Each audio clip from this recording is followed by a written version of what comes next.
Jurisprudence ये एक ऐसा वर्ड है जिसको सुनते ही अक्सर लॉ स्टूडेंट्स को लगता है कि ये सबसे बोरिंग और कॉम्प्लिकेटेड टॉपिक है।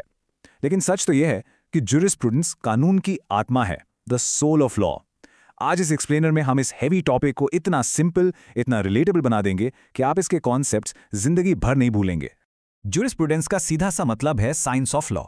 अगर इस वर्ड को ब्रेक करें तो ज्यूरिस का मतलब होता है लॉ और प्रूडेंस का मतलब होता है नॉलेज या साइंस। यानी कानून सिर्फ किताबों में लिखे रूल्स नहीं है।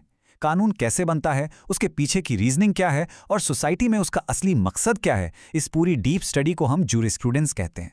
इस एक्सप्लेनर में हम कानून को समझने के 3 सबसे इंपॉर्टेंट और फाउंडेशनल स्कूल्स को डिकोड करेंगे: एनालिटिकल स्कूल, हिस्टोरिकल स्कूल और सोशियोलॉजिकल स्कूल। तो चलिए सबसे पहले पिलर से शुरुआत करते हैं। नंबर 1, एनालिटिकल स्कूल, जिसे हम द ऑस्टोनियन स्कूल के नाम से भी जानते हैं। इस स्कूल का एक सिंपल, क्लियर फंडा है, लॉ एज इट इज, यानी कानून आज इस वक्त क्या है, सिर्फ उस पर फोकस करना। कानून कैसा होना चाहिए था या क्या सही है और क्या गलत, इस ऑट टू बी वाली फिलॉसफी से इनको कोई मतलब नहीं होता। इस आइडियोलॉजी के सबसे बड़े थिंकर जॉन ऑस्टिन ने एक बहुत ही फेमस बात कही थी। उन्होंने कहा था, law is the command of the sovereign. इसको एक प्रैक्टिकल इक्वेशन की तरह समझिए। सबसे पहले आता है सॉवरेन, यानी एक ऐसी सुप्रीम पावर या सरकार जिसके पास अथॉरिटी है। फिर आता है उनका कमांड, यानी वो ऑर्डर या कानून जो उन्होंने पास किया। और तीसरा, सबसे इंपॉर्टेंट, सैंक्शन। अगर आप उस ऑर्डर को नहीं मानेंगे तो पनिशमेंट या फाइन लगेगा।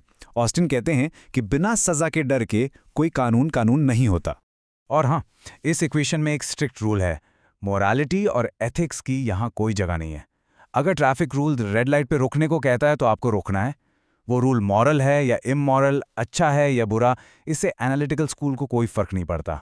ऑर्डर है तो मानना पड़ेगा। नंबर 2, हिस्टोरिकल स्कूल और द सैवनी पर्सपेक्टिव। अब ये स्कूल ऑस्टिन के आइडिया से बिल्कुल ऑपोजिट सोचता है। साविन्नी कहते हैं कि कानून किसी राजा या सरकार के स्ट्रिक्ट ऑर्डर्स देने से नहीं बनता, बल्कि कानून ऑर्गेनिकली ग्रो करता है लोगों के कस्टम्स, प्रथाओं और उनके ट्रेडिशंस से। ये ऊपर से थोपा नहीं जाता, नीचे से उगता है। इसी ऑर्गेनिक ग्रोथ को समझाने के लिए सैविग ने एक बहुत ही खास जर्मन टर्म दिया, वोल्केसगाइस्ट। इसे ब्रेक करें तो इसका मतलब निकलता है common consciousness of the people, यानी एक आम समाज की आत्मा, उनकी कलेक्टिव सोच और उनके शेयर्ड वैल्यूज।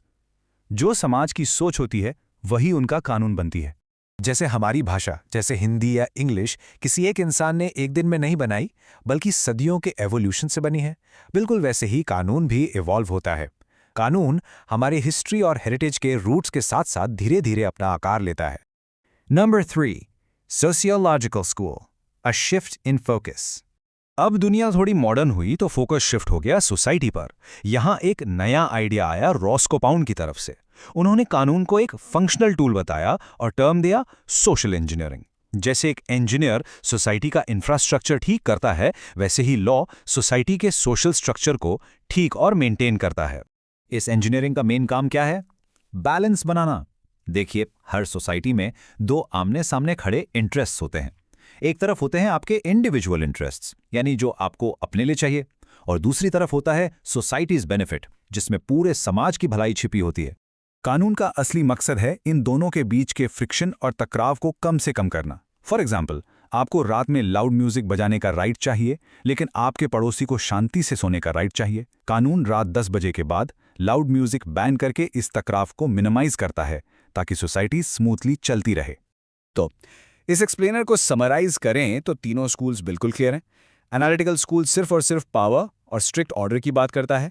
हिस्टोरिकल स्कूल कानून को हमारे पास्ट और ट्रेडिशन से जोड़ता है। और सोशियोलॉजिकल स्कूल कानून को एक टूल मानता है जो सोसाइटी के कॉन्फ्लिक्ट्स को बैलेंस करने के काम आता है। ये हैं कानून के 3 मेन पिलर्स। अगर आपका कोई क्वेश्चन है या किसी टॉपिक पे वीडियो चाहते हो तो कमेंट बॉक्स में जरूर लिखना।